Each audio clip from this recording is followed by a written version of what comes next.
Hello everyone and welcome to the lecture of Ethics and CSR session 5.2, and this is going to be the very last session of Ethics and CSR, and today finally we are going to finish the syllabus that we started in June. Again, this is our subject itself, CSR. આટલા ટાઈમથી આપણે CSR કરતા હતા. Corporate social responsibility શું હોય છે એ આપણે આજે જરા બ્રીફલી જોઈ લઈએ. As all of you know, corporate social responsibility, it's the responsibility of corporates, companies, and a very important responsibility of a company towards the society. It is the responsibility of each and every company to do welfare, to do betterment to the society. Why? Because companies exist on society. Companies are established in the society. They survive with the help of society, and that is why it is the moral responsibility of the company to give something back, to return something to the society. We borrow all the resources from the society, may it be raw materials or manpower. Everything is coming from the society. પાસ્ટમાં એવું નહોતું. In the past, maximum profit was the only objective of corporates. But that's the past concept. In the modern time, this concept has changed. Objectives of company have changed, and now it has become the responsibility of companies to serve to the local community, to do welfare activities for employees, for their families, for the people living in the surrounding area. Nowadays, companies have to contribute to the economic development of the nation. That's the responsibility. Why CSR? શું કામ CSR જરૂરી છે? હમણાં જ મેં વાત કરી, it is the humanitarian responsibility, right? To give something back. Society જ આપણને બધા resources પૂરા પાડે છે. And with the help of those resources, company continue the operations. બરાબર છે? જો કંપનીએ લોંગ રન સુધી સર્વાઈવ થવું હોય, લાંબા સમય સુધી સોસાયટીમાં ટકી રહેવું હોય, it cannot ignore the society, it cannot exploit the society, it cannot ignore the well-being of the local people. You need to facilitate them. એ આપણી એક હ્યુમન રિસ્પોન્સિબિલિટી પણ છે. મેં હજી હમણાં જ વાત કરી કે આપણે સોસાયટી પાસેથી જ બધા રિસોર્સિસ લઈએ છીએ ફોર આવર પ્રોડક્શન, ઓપરેશન્સ, વોટએવર. તો એ બી આપણી જવાબદારી બને છે કે આપણે જે કંઈ પણ રિસોર્સિસ મળે છે, resources are always scarce and we have to use them in the optimum way. તમારે ઇકોનોમિક્સમાં પણ આ વર્ડ આવી ગયો છે, optimum utilization of scarce resources. We should not waste them, we should not misuse them. અને આ બધા રિસોર્સિસનો યુઝ કંપનીએ પોતાના કોર્પોરેટ ઓબ્જેક્ટિવ્સ માટે પણ કરવાનો છે, સાથે સાથે સોશિયલ વેલફેરના ઓબ્જેક્ટિવ માટે પણ કરવાનો છે. અને એક વાત ખાસ યાદ રાખજો કે the company which fulfills the social welfare objectives will enjoy better public image. It will have goodwill. It will have market reputation. and as a result of that, even government will also support such companies. Government intervention અથવા તો government interference આવી કંપનીમાં જે છે શક્ય એટલું ઓછું હોય છે. Why? Because you are fulfilling social responsibilities. Indirectly you are helping the government. કારણ કે પહેલા એવું હતું કે ભાઈ સોશિયલ વેલફેર છે, ચલો તો એ ગવર્મેન્ટની જ રિસ્પોન્સિબિલિટી છે એવું માનવામાં આવતું. હવે પ્રાઇવેટ કંપનીઝ કે પબ્લિક કંપનીઝ પણ સોશિયલ વેલફેર એક્ટિવિટીઝ કરવા માંડી છે, તો ઇનડાયરેક્ટલી તમે ગવર્મેન્ટને જ હેલ્પ કરો છો, રાઈટ? ઇનડાયરેક્ટલી તમે એન્વાયરમેન્ટને હેલ્પ કરો છો, તમે શક્ય એટલું એન્વાયરમેન્ટને ઓછું નુકસાન જાય, બરાબર, એ રીતે તમારી એક્ટિવિટીઝ ચલાવો છો. So you are કન્ટ્રીબ્યુટિંગ to the environment protection as well. હવે આ CSR આવ્યું ક્યાંથી? Let us review the evolution of CSR, history of CSR. તો CSR રાતોરાત તો આવ્યું નથી. સપનું આવ્યું રાત્રે ગવર્મેન્ટને અને સવારે CSR જે છે આવી ગયું, એવું તો નથી, right? It's a long history spread across 4 different phases. There are 4 phases. One by one આપણે જોતા જઈએ તો phase 1 જે છે, at that time actually there was no CSR. Company જે છે એ શું કરતી કે થોડો ઘણો પ્રોફિટ જે દર વર્ષે એ કન્ટ્રીબ્યુટ કરી દેતી, ચેરિટી કરી દેતી, ડોનેશનમાં આપી દેતી. અને મોટા ભાગે આ ડોનેશનમાંથી કંપની જે છે એ ટેમ્પલ્સ બનાવતી, રિલિજિયસ એક્ટિવિટીઝ ઇન શોર્ટ. એટલે દર વર્ષે ડોનેશનમાં આપી દે થોડું ઘણું, એમાંથી ટેમ્પલ્સ બનાવે અથવા જૂના ટેમ્પલ્સ હોય એનું રિનોવેશન કરાવે, બસ આટલા પૂરતું જ જે છે એ લિમિટેડ રહેતું, બરાબર. આને કોઈ CSR એક્ટિવિટી ના કહેવાય. પણ this is the scenario of phase 1. It changed in phase 2 during the reign of our Mahatma Gandhi ji. He always insisted on trusteeship. You know, the principle of trusteeship has been given to us by Gandhi ji. So, because of his convincing power, lot of trusts were established in India. અને એ trust જે છે એમણે education સેક્ટરમાં ઘણું બધું contribute કર્યું. ટ્રસ્ટની schools અને કોલેજીસ ઘણી બધી જે છે એ ઇન્ડિયામાં એસ્ટાબ્લિશ થઈ કે જે ઓછી ફીઝમાં એજ્યુકેશન પ્રોવાઈડ કરવાનું કામ કરે છે, right? That was phase 2. Again, there is no CSR right over here. Third phase હતો, એમાં થોડુંક ઇનફોર્મલી રૂલ્સ એન્ડ રેગ્યુલેશન્સ આવ્યા.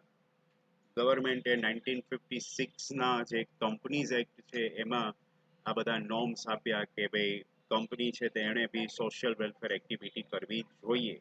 પણ again it was not mandatory at that time. And obviously if it is voluntary then it did not give us the desired outcomes. એનું જે result જે છે એ એટલું ધાર્યા પ્રમાણે ન આવ્યું, કારણ કે વોલન્ટરી હતું.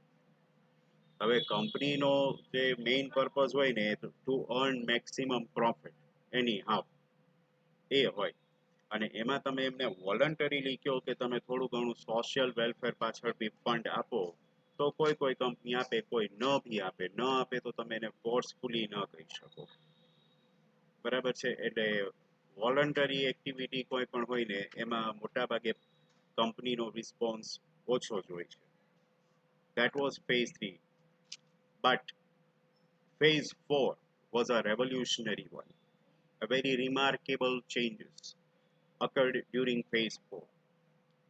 તમને ખબર જ છે, LPG that started in 1991. The economic reforms like liberalization, privatization and globalization accepted by India in July 1991, right? ત્યાર પછી ધીમે ધીમે આપણા કોર્પોરેટ સેક્ટરમાં સસ્ટેનેબલ ડેવલપમેન્ટનો કન્સેપ્ટ આવ્યો. સસ્ટેનેબલ ડેવલપમેન્ટ કોને કહેવાય? તો કંપની પોતાનું ડેવલપમેન્ટ પણ કરે અને સાથે સાથે કંપની સાથે જોડાયેલા તમામનું ડેવલપમેન્ટ કરે, તમામનું વેલફેર કરે, ઇન્ક્લુડિંગ ધ સોસાયટી. એને સસ્ટેનેબલ ડેવલપમેન્ટ કહેવાય. એટલે કંપની આગળ વધે અને સરાઉન્ડિંગ પીપલ પણ આગળ વધે એન્ડ એઝ અ રિઝલ્ટ આખું નેશન જે છે એ પણ આગળ વધે. CSR નો કન્સેપ્ટ સસ્ટેનેબલ ડેવલપમેન્ટ ઉપરથી જ આવેલો છે. 2013 નો કંપનીઝ એક્ટ કે જેમાં CSR corporate social responsibility compulsory કરી દેવામાં આવી. અત્યારે કમ્પલસરી છે, એમાં આ ક્રાઇટેરિયા છે. આ ક્રાઇટેરિયા ખાસ તમારે યાદ રાખવાનો છે અને તમે જ્યારે CSR નો આન્સર લખતા હો ત્યારે તમારે આ ખાસ ક્રાઇટેરિયા મેન્શન કરવાનો છે. કોઈ પણ કંપનીની નેટવર્ક 500 કરોડથી વધારે હોય અથવા તો એનું ટર્નઓવર છે 1000 કરોડ ઓર અબોવ હોય or profit during previous year 5 crore or more હોય, આઈધર ઓર છે, બરાબર, then such a company has to allocate 2% of the net profit of last 3 years and it has to spend 2% on CSR related activities. બરાબર, છેલ્લા 3 વર્ષનો જે average net profit આવે એના 2% amount જે થતી હોય એટલી અમાઉન્ટ પ્રેઝન્ટ યરમાં એણે સોશિયલ વેલફેર માટે સ્પેન્ડ કરવાની કમ્પલસરી છે. આવું ગવર્મેન્ટે કમ્પલસરી કરી દીધું છે. એની પાછળના રીઝન્સ છે. આ જે તમને સામે દેખાય છે એ જ એના રીઝન્સ છે. કારણ કે હવે જે આપણા સ્ટેક હોલ્ડર્સ છે એ હવે વધારે ને વધારે અવેર થતા જાય છે પોતાના રાઇટ્સ માટે, વધારે એજ્યુકેટેડ થઈ ગયા છે. The activism of stack holders has remarkably increased. They know about their rights, they know about the rules and regulations for the protection of their rights. એમને ખબર જ છે કે CSR નો કાયદો શું છે. પછી એ લોકો ગવર્મેન્ટ પાસે જઈ અને વિસલ બ્લો કરે કે આ ફલાણી કંપની CSR એક્ટિવિટી નથી કરતી, then there will be consequences for the company from the government side. એક એ આવી ગયું છે. Codes, standards and indicators. ગવર્મેન્ટે ઘણી બધી ગાઈડલાઇન્સ આ માટે આપી છે. ઇન્ટરનેશનલ ગાઈડલાઇન્સ પ્રમાણે આપણી ઇન્ડિયાની ગવર્મેન્ટે ગાઈડલાઇન્સ બનાવેલી છે CSR માટે અને કંપનીએ એ ગાઈડલાઇન્સ પ્રમાણે જ CSR એક્ટિવિટી કરવાની છે. Otherwise government can compel them. Value chain concept એટલે શું છે? કે corporate social responsibility itself the value chain. If the company fails to conduct the CSR activity, લાગુ પડતો હોય ક્રાઇટેરિયા અને CSR એક્ટિવિટી નથી કરતી, then the company will be held accountable. It can be held accountable for the CSR activities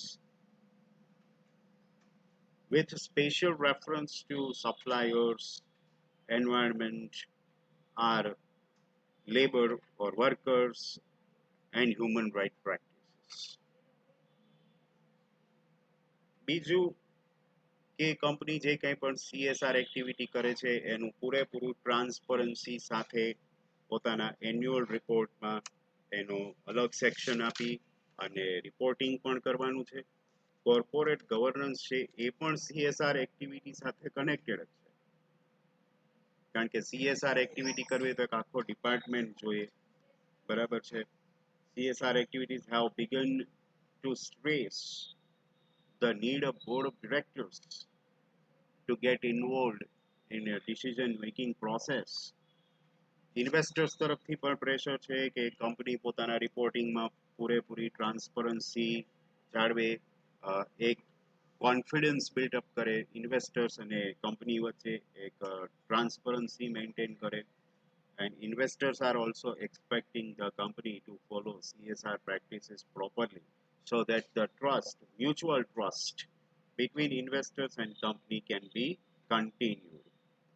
And now, the growth of IT sector, the growth of information technology has also forced all the companies to report the CSR activities from time to time. Company has to put the details on its website also, so the stakeholders from all around the globe can refer it and can take necessary decisions related to their investment in the company. એટલે આ બધા reasons છે કે જેને કારણે company જે છે એને CSR એક્ટિવિટી કરવી જરૂરી છે. કંપની CSR એક્ટિવિટી કરે છે, બરાબર છે, એના ઇન્ડિકેટર શું, એ ક્યાંથી જોવા મળે? એટલે કંપનીની વેબસાઇટ ઉપર જ જોવા મળે એ રીતે નહીં. KPI, the key performance indicators, કંપનીનો જે કંઈ પણ ગોલ છે, ઓબ્જેક્ટિવ, બરાબર, પ્રોફિટની સાથે સાથે સોશિયલ વેલફેર, એ ક્યાં રિફ્લેક્ટ થાય? તો કે કંપનીના વિઝન સ્ટેટમેન્ટમાં, મિશન સ્ટેટમેન્ટમાં એ રિફ્લેક્ટ થાય કે કંપની કયા ઓબ્જેક્ટિવ માટે રન થાય છે. એકોર્ડિંગલી જ કંપનીનું પ્લાનિંગ થાય, અકોર્ડિંગલી જ કંપનીનું ઓપરેશન કન્ડક્ટ થાય. તો તમે કંપનીના પ્લાન્સ અને એનું એકચ્યુઅલ પરફોર્મન્સ કમ્પેર કરો તો પણ તમને ખ્યાલ આવી શકે કે કંપની સોશિયલ વેલફેર માટે એક્ટિવ છે કે નહીં. જ્યારે કંપની સોશિયલ વેલફેર માટે કમિટેડ હોય ત્યારે કંપનીએ પોતાનું જે ઓર્ગેનાઇઝેશન સ્ટ્રક્ચર છે એ પણ એવી જ રીતે બનાવવું પડે કે જેથી કરીને CSR એક્ટિવિટી જે છે એ સ્મૂધલી ચાલે. એટલે કંપનીનું પોતાનું કામ પણ ડિસ્ટર્બ ન થાય અને સાથે સાથે સોશિયલ વેલફેર પણ થઈ શકે. એના માટે કંપનીએ સ્ટ્રેટેજિક પ્લાનિંગ બનાવવું પડે. પછી ક્યાંક એવું ન બને કે કંપની જે છે એ સોશિયલ વેલફેરની એક્ટિવિટીઝ કર્યા કરે અને કંપનીની જે મેઇન એક્ટિવિટી છે એ સાઈડમાં રહી જાય, એવું પણ ન થવું જોઈએ. એના માટે કંપનીએ પ્રોપર સ્ટ્રેટેજી સાથે આગળ વધવું પડે. ઓબ્વિયસલી અકાઉન્ટેબિલિટી તો છે જ. અકાઉન્ટેબિલિટી એટલે કંપનીની મોરલ રિસ્પોન્સિબિલિટી. અને એના માટે શું છે કે કંપનીએ પોતાને ત્યાં અલગ એક ડિપાર્ટમેન્ટ ઊભો કરવો પડે. એ ડિપાર્ટમેન્ટમાં એક અલગ પર્સનને જ ઇન્ચાર્જ તરીકે અપોઇન્ટ કરવો પડે અને આ ડિપાર્ટમેન્ટ જે છે એ જ સોશિયલ વેલફેર એક્ટિવિટી ઉપર બરાબર ફોકસ કરે. એ રીતનું આખું સ્ટ્રક્ચર કંપનીએ એસ્ટાબ્લિશ કરવું પડે. સાથે સાથે time to time performance based એમ્પ્લોઈઝને મોટિવેટ કરવા માટે અવોર્ડ આપો, એમને પબ્લિક રેકગ્નિશન આપો અને એનું પણ તમે પ્રોપર રિપોર્ટિંગ કરો, એ બહુ જ જરૂરી છે. અને બીજા નંબરમાં જ કે જે કંપની CSR એક્ટિવિટી કરે છે એ બીજી કંપનીઝને પણ મોટિવેટ કરે છે કે ભાઈ અમે CSR એક્ટિવિટી આ રીતે કરીએ છીએ, તો એનામાંથી બી મોટિવેશન લઈ અને બીજી ઘણી કંપનીઝ જે છે એ પોતાને ત્યાં CSR એક્ટિવિટી શરૂ કરી શકે. કઈ રીતે CSR નું રિપોર્ટિંગ થાય છે? તો કે આપણે CSR ને એન્યુઅલ રિપોર્ટમાં બતાવવાનું છે. એના માટે આપણે ગ્લોબલ રિપોર્ટિંગ ગાઈડલાઇન્સ જે છે, global reporting initiative GRI guidelines, બરાબર, એ પ્રમાણે આપણે CSR નો રિપોર્ટ બનાવવાનો છે અને એન્યુઅલ રિપોર્ટમાં એને બતાવવાનું છે. તો જનરલી કંપનીવાળા જે છે એ આ 3 રીતે CSR નું રિપોર્ટિંગ કરતા હોય છે. એક તો જે છે CSR નો ઇન્કમ એક્સપેન્ડિચર રિપોર્ટ બનાવે કે એક્ટિવિટીઝ પાછળ કંપનીએ કેટલો એક્સપેન્સ કર્યો અને જો સામે એમાં કંઈ ઇન્કમ થઈ હોય તો એ બેયનું કમ્પેરેટિવ સ્ટેટમેન્ટ બનાવે. અથવા કોઈ પણ કંપની જે છે ખાલી કોસ્ટ જ બતાવતી હોય છે, સામે ઇન્કમ ન બતાવતી હોય, અથવા તો free of charge service provide કરતી હોય તો પણ એ ખાલી કોસ્ટનું સ્ટેટમેન્ટ બનાવીને મૂકે, એવું પણ બને. અને કોઈ પણ કંપની જે છે એ પોતાની CSR એક્ટિવિટીને કારણે લોકલ કમ્યુનિટીને કયા કયા બેનિફિટ્સ થયા, બરાબર, તો એ બેનિફિટ્સને પેરેગ્રાફિકલી જે છે હાઇલાઇટ કરે, બરાબર, એ રીતે પણ CSR નું રિપોર્ટિંગ થઈ શકે. CSR એક્ટિવિટીઝમાં ઘણી બધી એક્ટિવિટીઝ ઇન્ક્લુડ કરી શકો છો, બરાબર. સોશિયલ વેલફેરમાં ઘણું બધું આવે. ચાઇલ્ડ વેલફેર આવે, ફિમેલ વેલફેર આવે, યુથ વેલફેર્સ, બરાબર, વેલફેર ઓફ સિનિયર સિટીઝન્સ આવે. પછી ઘણી કંપનીઝ જે છે સ્કૂલ્સ રન કરતી હોય છે, કોલેજ રન કરતી હોય છે, અમુક અમુક જગ્યાએ કંપનીઝ યુનિવર્સિટી રન કરતી હોય છે, બરાબર છે, એ બી આવી શકે. વચ્ચે આપણે પેલું સ્વચ્છ ભારત મિશન જે છે એ શરૂ કર્યું, તો એમાં આ સ્વચ્છતા અભિયાન અથવા તો ટોયલેટ્સ બનાવી આપવા, બરાબર છે, ખાસ કરીને રૂરલ એરિયામાં, એ બધું CSR એક્ટિવિટીમાં આવે. હેલ્થ કેર સર્વિસ પ્રોવાઈડ કરવી, બરાબર છે, સાફ સફાઈથી માંડી એજ્યુકેશન, હેલ્થ કેર, આ બધી એક્ટિવિટીઝ જે છે એનો સમાવેશ તમે CSR એક્ટિવિટીમાં કરી શકો. પણ મોટા ભાગે ઇન્ડિયામાં એવું જોવામાં આવ્યું છે કે મોટા ભાગની કંપનીઝ કે જે CSR એક્ટિવિટીઝ રન કરે છે એ લોકો એજ્યુકેશન અને હેલ્થ કેર ના ફ્રન્ટ ઉપર એ લોકોએ વધારે કામ કર્યું છે. એજ્યુકેશન એન્ડ હેલ્થ એના ઉપર એ લોકો, અને education and health care both are the thrust areas in India, બરાબર. એટલે ખાસ કરીને આપણે અર્બન એરિયાઝ કે સિટી એરિયાઝ છે એમાં તો બહુ બધા ઇશ્યુઝ ન હોય, પણ if you focus on the rural part of India, then they are still lacking the basic education and healthcare facilities. So for them, the companies are setting up the infrastructure, especially IT infrastructure in the rural India. They are setting up schools, colleges there. અને એ બધી schools colleges છે એ generally nominal ફીઝમાં અથવા તો સાવ free of cost જે ગામડાના લોકો છે, બરાબર, એમને એજ્યુકેશન પ્રોવાઈડ કરે છે. ખાલી નાના છોકરાઓને જ નહીં, પણ ત્યાંના જે લોકલ લોકો હોય, ફાર્મર્સ છે, એટલે મોટી ઉંમરના લોકો હોય, બરાબર, એમને પણ નાઇટ ક્લાસીસ ચલાવી અને એ લોકોને વાંચતા લખતા કરવાનું કામ એ લોકો કરે છે, કે જેથી કરીને એ લોકો બહુ, ભલે એ લોકોને બહુ જાજુ બધું એ ન ભણાવે, પણ એટલીસ્ટ એ લોકો લખી વાંચી શકે, બરાબર, એટલું તો એ લોકોમાં કેપેસિટી આવી છે. તો આવા બધા પ્રયત્નો કંપનીઝ કરે છે. એવી રીતે હેલ્થ કેર ફેસિલિટીઝ કે જે અમુક ગામડાઓમાં તો અવેલેબલ હોતી જ નથી, તો ત્યાં આગળ ક્લિનિક્સ ઓપન કર્યા છે, કંપની પોતાના ડોક્ટર્સને ત્યાં મોકલે છે, બરાબર, ત્યાં મેડિસિન્સ અવેલ કરાવે છે, એમ્બ્યુલન્સ છે, એ પછી ICU ફેસિલિટી, આવું બધું હવે ગામડામાં પણ ઊભું થવા લાગ્યું છે as a result of this CSR. પણ કંપની જે કંઈ કરે એના માટે કંપનીએ પોતાના એન્યુઅલ રિપોર્ટમાં એક અલગ સેક્શન આપવો જ પડે, અને એ સેક્શનનું નામ જ છે CSR, કોર્પોરેટ સોશિયલ રિસ્પોન્સિબિલિટી. અને એ as per the provisions of Companies Act 2013, subject to the conditions, it is mandatory. With this, our session number 5.2, that is quite a small session and small topic, it comes to the end. With this, we conclude our syllabus also today itself, and our online journey comes to the end today.